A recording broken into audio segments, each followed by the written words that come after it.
मित्रों नमस्कार। आज मैं पुनः ये बताने आया हूँ कि कुंभ स्नान कल्पवास के बाद कुछ भ्रांतियां फैलाई जा रही हैं भारत में, अपने देश में, कि कुंभ के जल में फीकल बैक्टीरिया प्राप्त हो रहे हैं। ऐसा चिल्ला रहे हैं जैसे फीकल बैक्टीरिया करके भ्रमित कर रहे हैं जो भाई बंधु लोग। मैं इतना कह सकता हूं कि ये फीकल शब्द अलग है, बैक्टीरिया शब्द अलग है। और फीकल कह के बैक्टीरिया को आप बदनाम न करें। आज ट्रिलियंस बैक्टीरिया जो पेट में है, गट में है, वो मनुष्य के डाइजेस्टिव सिस्टम के लिए, मेटाबॉलिक सिस्टम के लिए, इम्यून सिस्टम के लिए बहुत ज्यादा जिम्मेदार है। ये वही बैक्टीरिया है जो निकलते तो फीकल से ही है मनुष्य की, लेकिन कुंभ में हवा पानी के माध्यम से ये बैक्टीरिया जल में आते हैं। परंतु विश्व में आज पाश्चात्य सिस्टम ऑफ थेरेपी में, एलोपैथ में कह लीजिए, मैं ये कह रहा हूं कि फीकल के मल के कैप्सूल बनाए जा रहे हैं जिसमें ये बैक्टीरिया हैं, जो कैप्सूल के फॉर्म में मनुष्य को दिए जा रहे हैं और उससे असाध्य बीमारियां ठीक हो रही हैं। 50 करोड़ जनता स्नान करके चली गई। छोटा सा घटना एक्सीडेंट का होता है, पूरे अखबार में छप जाता है, वीडियो में आ जाता है। हमको यह बताए कि कोई संक्रमण बीमारी इस 50 करोड़ जनता जो स्नान करके गई या जा रही है या आ रही है जा रही है, उनमें कोई संक्रमण बीमारी हुई क्या? हमने सुना है कि कोई एक नामी अस्पताल है दिल्ली का, वहां के डॉक्टर बदनाम कर रहे हैं कि कुंभ में स्नान करके आए तो ये बीमारी हो गई। अरे उनका अस्पताल तो ऐसे ही भरा पड़ा रहता है कुंभ के बिना अस्पताल किए लोगों के द्वारा, वहां क्या बीमारी नहीं होती?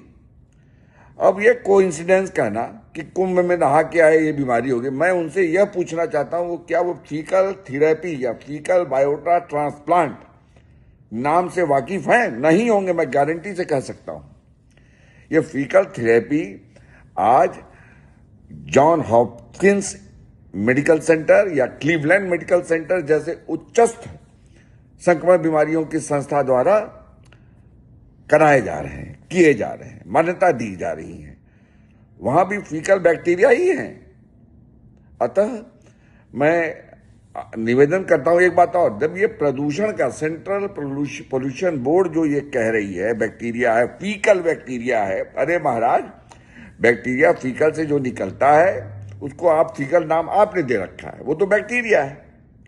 लैक्टोबैसिलस दही में मिलता है, वो भी फीकल में मिलता है, कहेंगे कि वो फीकल बैक्टीरिया है। पानी में लैक्टोबैसिलस भी मिलते हैं, फीकल में, गंगा जल में, जो दही में आप खाते हैं।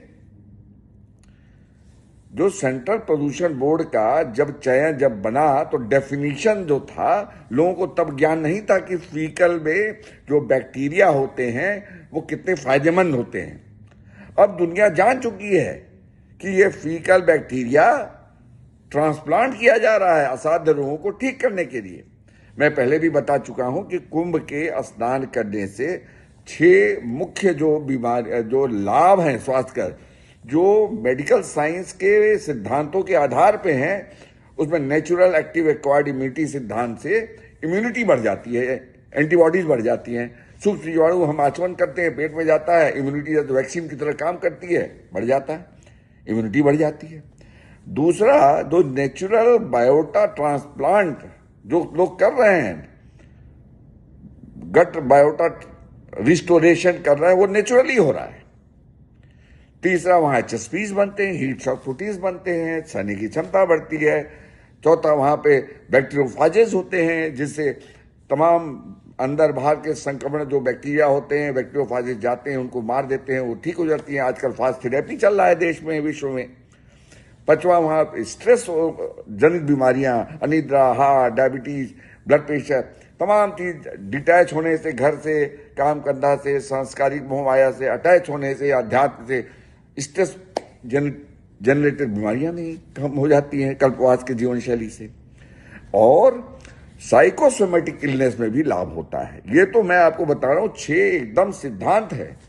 अतः मैं आपसे निवेदन करता हूं, कुंभ स्नान कल्पवास के जीवन पद्धति को या कुंभ जैसे जो सांस्कृतिक पुरानी पारंपरिक पर्व है उसको ये जो कम ज्ञान वाले लोग जो उसको बदनाम कर रहे हैं, कृपया न करें।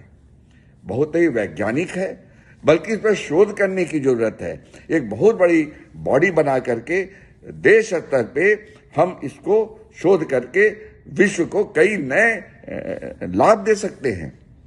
आदरणीय प्रधानमंत्री जी से भी मैं निवेदन करता हूं, जो नेशनल रिसर्च फाउंडेशन बनाया है, उनके द्वारा इस कार्य को करवावें और एक विश्व गुरु के दिशा में कुंभ जैसे पर्व से जो लाभ है उसको हम बता करके भारत के जो सांस्कृतिक रिसोर्सेज हैं उसको एक नया परचम दे सकें, नया नाम देते हैं।